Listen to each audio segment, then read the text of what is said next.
Itu sebabnya Ishrah li sadri, lapangkan hati saya. Saya tidak punya kepentingan apa-apa kecuali menyampaikan kebenaran. Kalau sudah ada kepentingan pribadi, itu yang sering jadi handicap, itu yang sering jadi jurang pemisah antara kita dengan orang yang akan kita sampaikan kebenaran tadi.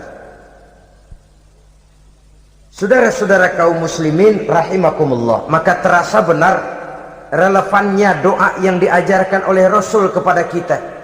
Allahumma arinal haqqa haqqa warzuqna ittiba'ah wa arinal batila batilan warzuqna ijtinabah. Ya Allah, tunjukkan kepada saya bahwa yang benar itu benar, berikan saya kekuatan untuk mengikutinya. Ya Allah, tunjukkan kepada saya bahwa yang salah itu salah, berikan saya kekuatan menghindarinya. Kenapa? Orang sering tahu bahwa itu benar, tapi tidak berdaya mengikutinya. Seperti Fir'aun, tahu bahwa Musa itu benar. Abu Jahal, Abu Lahab juga tahu bahwa Nabi Muhammad itu benar. Abrahat juga tahu bahwa Nabi Ibrahim itu benar. Namrus juga tahu Ibrahim itu benar. Tapi mereka tidak berdaya mengikuti kebenaran karena gengsi kekuasaannya. Kadang kita tahu bahwa itu salah, salah itu. Tapi karena dilakukan oleh orang yang punya kekuasaan, kita lalu tidak berdaya menghindarinya, malah terjebak ikut-ikutan salah. Lalu menghibur-hibur diri, sudahlah, tak ada gading yang tak retak. Bukankah dengan demikian kita sudah melegimitir kesalahan? Tahu bahwa itu benar dan mampu mengikutinya, itu nikmat. Tapi tahu itu benar namun tidak berdaya mengikutinya, itu mendatangkan siksaan batin. Tahu itu salah dan mampu menegur, itu nikmat. Tahu bahwa itu salah tapi larut ikut salah, nimbrung dalam kesalahan, itu mendatangkan tekanan batin. Jadi tahu kebenaran itu penting, tapi terketuk hati mengikuti kebenaran itu jauh lebih penting. Semua kita tahu Islam itu benar, tapi semua yang tahu Islam itu benar maukah mengikuti ajaran Islam? Tidak, tidak. Semua orang tahu kalau judi itu batil. Hatta penjudi yang paling kakap pun mesti tahu kalau itu batil, itu tidak baik.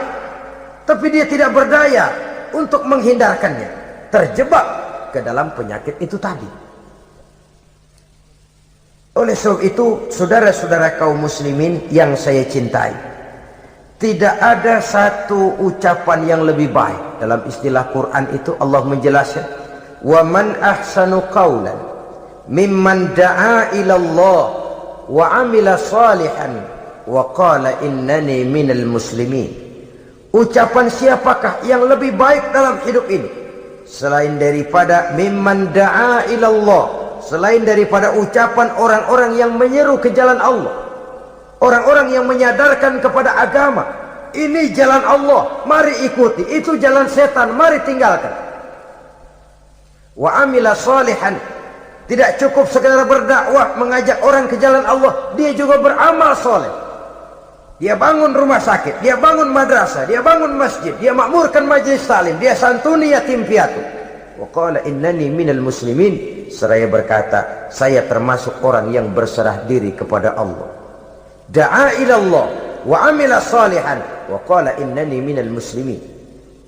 Menyerukan manusia ke jalan Allah, beramal soleh, dakwah bil hal kata orang sekarang.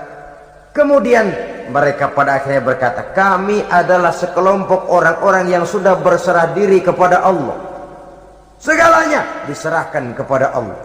Lahirlah kedamaian rohani, ketegaran pribadi, ketentraman batin di dalam dia melaksanakan tugasnya.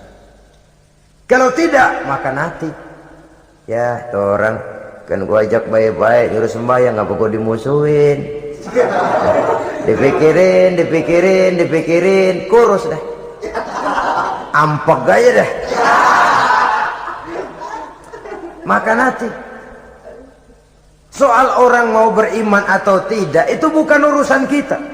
Tugas kita hanya sekedar penyampai. Tugas Rasul hanya sekedar penyampai. Kalau dakwah sudah disampaikan, metode sudah disusun, pendekatan sudah baik, tapi orang tidak mau beriman. Allahumma inni qad ballaghtu. Ya Allah, sudah saya sampaikan. Ya Allah, sudah saya peringatkan. Ya Allah, sudah saya sampaikan. Ya Allah, sudah saya tegur. Kalau toh tetap begitu juga, sudah saya sampaikan ya Allah. Di sana kelapangan lalu tumbuh. Jadi dengan kata lain, kita hanya berusaha, hidayah adalah di tangan Allah. Oleh sebab itu, kita ini termasuk yang bersyukur telah mendapat limpahan hidayah ini. Kalau kita lihat Fir'aun CS termasuk Haman, Perdana Menterinya, dan seluruh bala tentaranya, kurang apa? Mereka lihat mukjizat. Mereka saksikan kebesaran Allah. Di dunia juga mereka sudah dikirim bencana, teguran kepada mereka, entah tidak juga beriman. Dan strategi Nabi Musa mula-mula dialog, diajak ngomong, diajak bicara, diajak mikir, tukar pikiran. Allah itu begini-begini, oh tidak bisa, iya begini-begitu. Masih tidak percaya juga, dibuktikan mukjizat, tongkat jadi ular, tangan bisa mengeluarkan sinar. Masih ingkar juga, keluar doanya nih, doa yang ada dalam surah Yunus ayat 88-89. Rabbana tmis ala amwalihim. Ya Allah, cukup dah. Seruan sudah disampaikan, peringatan sudah diberikan, mukjizat sudah mereka lihat, tapi nggak juga mau beriman. Buresin aja harta bendanya dah. Habisin aja, habisin aja, habisin dah. Dikasih perhiasan kehidupan dunia. Innaka ataita fir'auna wa mala'ahu zinatan wa amwalan. Dikasih harta, kesenangan dunia, bikin sesat. Habisin aja dah. Wastud ala qulubihim, hatinya 4 dah. Udah dipatri, udah nggak mempan apa-apa. Udahlah ya Allah. Wala yu'minu hatta yaraul azabal alim. Rasanya mereka memang nggak bakalan mau beriman kalau belum melihat azab yang sangat pedih. Dan memang setelah timbul tenggelam, napas mau sekarat, baru beriman. Terlambatlah sudah. Nah, saudara-saudara kaum muslimin rahimakumullah, bagaimana akhir daripada perjalanan Nabi Musa ini, insya Allah akan kita bicarakan pada pertemuan berikutnya. Terima kasih atas perhatian saudara. Mohon maaf atas segala kekurangan. Wassalamualaikum warahmatullahi wabarakatuh. Waalaikumsalam.